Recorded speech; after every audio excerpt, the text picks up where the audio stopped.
Hello बच्चों, आपका स्वागत है आज की वीडियो में। उम्मीद है आप सभी बहुत अच्छे होंगे, घर पर अपने अच्छे से पढ़ाई कर रहे होंगे। और जैसा कि आप लोग जानते हैं, नेक्स्ट मंथ से आपके बोर्ड स्टार्ट होने वाले हैं। तो आज की ये वीडियो आपके लिए है। आज की वीडियो में हम करने वाले हैं कुछ important numericals class 10 chapter electricity के। तो आज की वीडियो को पूरा देखना, बिना स्किप करे देखना, ताकि आपको अपने बोर्ड एग्जाम में हेल्प मिल सके। मेरा नाम है वंश शर्मा, आप देख रहे हैं जेन ज़ी एजुकेटर। और चलिए आज की वीडियो को शुरू करते हैं। हाँ तो बच्चों, आज के पहले न्यूमेरिकल पे चलते हैं। A wire of resistance R is cut into 3 equal parts. एक वायर दिया हुआ है जिसका रेजिस्टेंस है R, उसको 3 इक्वल पार्ट्स में हमने कट किया। If these 3 parts are joined in parallel connection, ठीक है ना। और वो जो 3 इक्वल पार्ट्स हैं उस वायर के, अगर हमने उन्हें पैरेलल कनेक्शन में जोड़ा तो हमें कैलकुलेट करना है total resistance of the combination to formed, यानी कि जो R इक्विवेलेंट बनेगा। If these 3 parts are joined in parallel, अगर ये 3 पार्ट पैरेलल कनेक्शन में ज्वाइन है तो calculate the total resistance of the combination so form.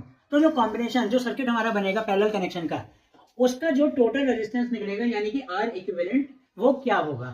ठीक है, तो पहले तो हम क्वेश्चन को समझते हैं। एक हमें वायर दी हुई है जिसका रेजिस्टेंस है आर। अब हम अगर इस वायर को 3 इक्वल पार्ट्स में कट कर लेते हैं, तो हमने इसे कट किया, एक यहां से एक यहां से।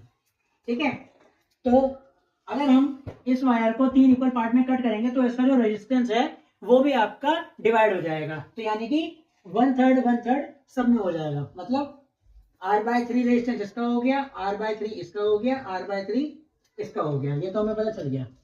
अब हमसे क्या कहा गया है कि अगर हमें इन तीनों वायर को पैरेलल कनेक्शन में ज्वाइन कर दिया और उसके बाद उसका जो इक्विवेलेंट रेजिस्टेंस निकलेगा वो क्या होगा। तो देखते हैं। हम जानते हैं पैरेलल सर्किट हमारा किस तरह से बनता है। सभी वायर्स को एक दूसरे के ऊपर लगाते हैं और एक कॉमन पॉइंट से ज्वाइन कर देते हैं।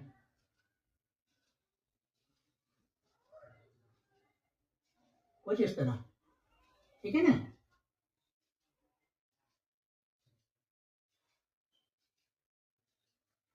जैसा कि यहाँ पे आपको दिखाते हैं, ये हो गया था R/3, R/3 और R/3। ये हमने सर्किट ड्रॉ कर लिया। ठीक है, ये हो गया। हमारे कैसे निकले थे, 3 वायर निकली R/3 रेजिस्टेंस की, उसे हमने पैरेलल में ज्वाइन कर लिया।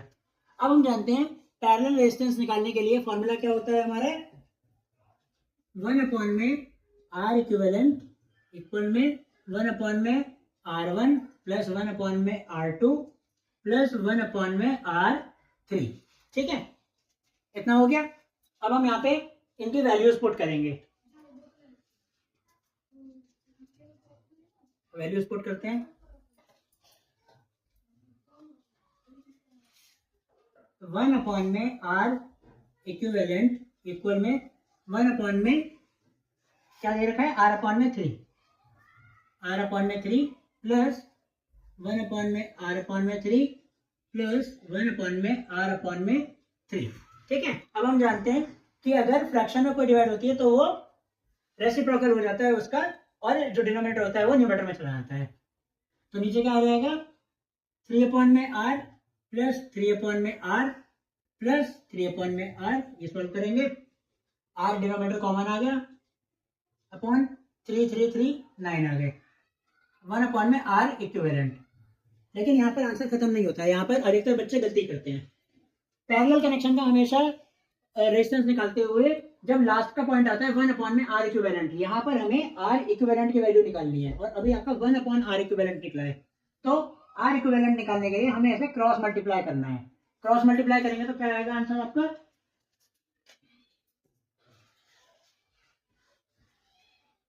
यहाँ पे करते हैं 1 में R इक्विवेलेंट इक्वल्स टू 9 में R। इसे क्रॉस किया तो R equivalent 9 equals to R। इधर R इक्विवेलेंट 9 मल्टीप्लाई में, उधर डिवाइड में भेजा, तो क्या आएगा आंसर, R/9। और ये होगा आंसर। ठीक है, तो हमारा जो टोटल रेजिस्टेंस निकला वो निकला हमारा R/9। नेक्स्ट क्वेश्चन पे चलते हैं। तो उम्मीद है आपको ये क्वेश्चन अच्छे से समझ आया होगा। अब चलते हैं नेक्स्ट क्वेश्चन पे। आधा बच्चों, अब चलते हैं दूसरे क्वेश्चन पे। दूसरा क्वेश्चन क्या दिया है हमें? Consider two lamps A and B. दो लैम्प दिए हुए हैं ए एंड बी। ए की पावर दी हुई है हमें 50 वॉट और हमें पोटेंशियल डिफरेंस यानी कि वोल्टेज दी हुई है कितनी? 220 वोल्ट। लैम्प बी में क्या दिया हुआ है? पावर दी हुई है 25 वॉट और वोल्टेज दी हुई है 220 वोल्ट रिस्पेक्टिवली, ठीक है ना।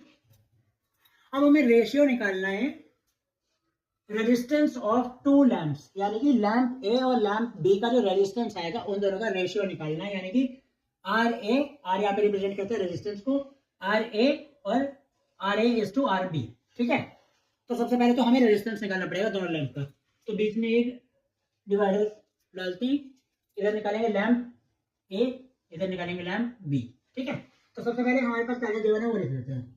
पावर कितनी दी हुई है लैम्प ए की? 50 वॉट। वोल्टेज दी हुई है हमें 220 वोल्ट और हमें क्या निकालना है? रेजिस्टेंस निकालना है, ठीक है। तो हम जानते हैं कि जब भी हमारे पास पावर, वोल्टेज और रेजिस्टेंस दिया होता है तो हम फॉर्मूला कौन सा लगाते हैं? P is equals to V square upon में आर, ठीक है ना। Power is equals to potential difference का स्क्वायर अपॉन में रेजिस्टेंस, ठीक है। तो अब हम यहाँ पे पहले लैम्प बी का लिख लेते हैं। इसमें पावर कितनी गिवन है हमें? 25 वॉट। वोल्टेज गिवन है 220 वोल्ट और रेजिस्टेंस हमें यहाँ भी निकालना है, आर बी और ये हो गया आर ए, ठीक है। तो हम निकालना चालू करते हैं। फॉर्मूला लगाएंगे सबसे पहले, P is equals to V square upon में आर। तो यहाँ पर पावर कितनी दी हुई है? 50 equals to V square, V कितना है? 220। तो 220 का स्क्वायर अपॉन में आर। अब आर को ले जाएंगे एलएचएस में और 50 को ले जाएंगे आरएचएस में। तो आपका आ गया 220 का स्क्वायर है तो इसे खोल लेंगे ताकि आपकी कैलकुलेशन इजी हो जाए। 220 मल्टीप्लाई 220 अपॉन में 50, अब थोड़ा सा जीरो से जीरो कैंसिल आउट किया, 4.4। अब हमने इसे कैलकुलेट किया तो आपका आता है answer R is equals to 220 को यहाँ पर किया तो है आपका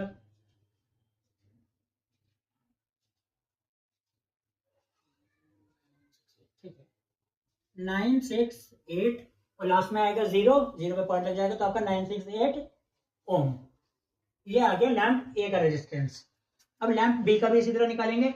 सबसे पहले रखेंगे पावर, पावर दी हुई है हमें 25 watt equals to potential difference का स्क्वायर। तो 220 मल्टीप्लाई 220 अपॉन में आर इक्वल किया, R is equals to 220 multiply 220 upon में 25, ठीक है ना।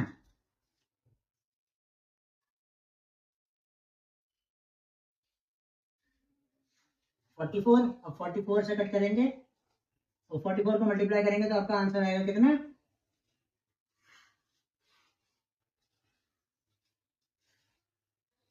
1936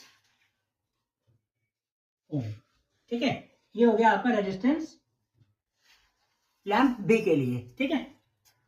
अब हमने रेजिस्टेंस ऑफ लैम्प ए और रेजिस्टेंस ऑफ लैम्प बी दोनों निकाल लिया। निकालते हैं ratio, R A is to R B, यानी कि क्या बन गया? रेजिस्टेंस ऑफ ए अपॉन में रेजिस्टेंस ऑफ बी। ए का रेजिस्टेंस हमारा कितना निकला था? 968 ओम अपॉन में रेजिस्टेंस ऑफ बी कितना निकला था? 1936 ओम, ठीक है ना। तो अब हम इन्हें अगर देखते हैं तो ये इसका डबल है तो 9 ये अपनी टेबल से कट हो जाएगा 1 बार में और ये हो गया आपका 2, ठीक है ना। तो आपका रेशियो कितना बन गया? 1:2 का। दोनों लैंप का रेशियो कितना होगा? 1:2 का रेशियो, ठीक है ना। तो बहुत सिंपली क्वेश्चन हो जाते हैं। आपको पहले तो वो चीज निकालनी है जिसका हमें रेशियो निकालना होगा, यानी कि यहाँ पे हमें रेजिस्टेंस का रेशियो निकालना था। तो पहले रेजिस्टेंस फाइंड करो और उसके बाद सिंपली दोनों रेजिस्टेंस को आपस में फ्रैक्शन में कर दो, सिंपलीफाई कर दो, लास्ट में जो आंसर आएगा वो आपका रेशियो होगा, यानी कि 1:2, ठीक है। अब चलते हैं अपने नेक्स्ट क्वेश्चन की तरफ बच्चों। अब चलते हैं आज के थर्ड क्वेश्चन की तरफ। थर्ड क्वेश्चन जो है वो न्यूमेरिकल नहीं है, एक थ्योरेटिकल क्वेश्चन है, लेकिन बहुत इंपॉर्टेंट है। सिंपल सा क्वेश्चन है, 1 मार्कर में आता है, लेकिन अधिकतर बच्चे ऐसे सॉल्व करने में थोड़ा सा कंफ्यूज हो जाते हैं। तो देखते हैं क्या है क्वेश्चन। Define 1 what. 1 मार्कर में ये क्वेश्चन आता है, लेकिन 1 मार्क भी बोर्ड के अंदर बहुत ज्यादा इंपॉर्टेंट होता है, और अधिकतर बच्चे इसे सॉल्व करने में या इसकी डेफिनेशन लिखने में कंफ्यूज हो जाते हैं।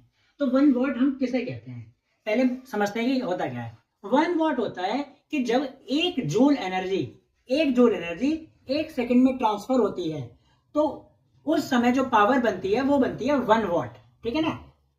1 का याद रखो कि जब 1 जूल एनर्जी 1 सेकंड में ट्रांसफर होगी तो आपकी पावर जो बनेगी वो बनेगी 1 वॉट। ठीक है, ये 1 वॉट की डेफिनेशन होती है। ठीक है, तो हम क्या कह सकते हैं कि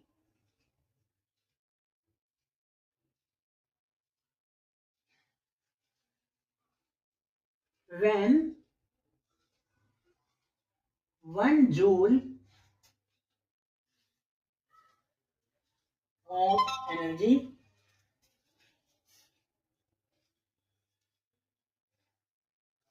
is transferred in 1 second,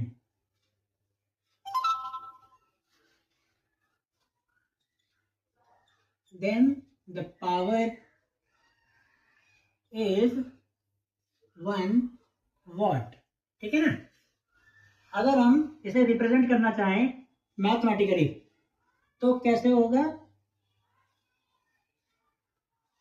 mathematically अगर इसे रिप्रेजेंट करें तो 1 watt equals to 1 joule upon में 1 सेकेंड। ठीक है ना, क्या बन गया, 1 वॉट इक्वल्स टू 1 जूल पर सेकेंड। ठीक है, सिंपल भाषा में ये होता है। यानी कि अगर किसी भी इलेक्ट्रिकल सर्किट में 1 वोल्टेज का पोटेंशियल डिफरेंस है और 1 एम्पियर का करंट दौड़ रहा है, तो उसका जो पावर होगा वो होगा 1 वॉट का, क्योंकि हमने जानते हैं पावर का फॉर्मूला क्या होता है, वोल्टेज इंटू करंट। अब यहाँ पे वोल्टेज कितना है 1, मल्टीप्लाई में करंट कितना है 1, तो पावर कितनी बनेगी 1, यानी कि 1 वॉट का यहाँ पर आपको पावर देखने को मिलेगा। ठीक है ना।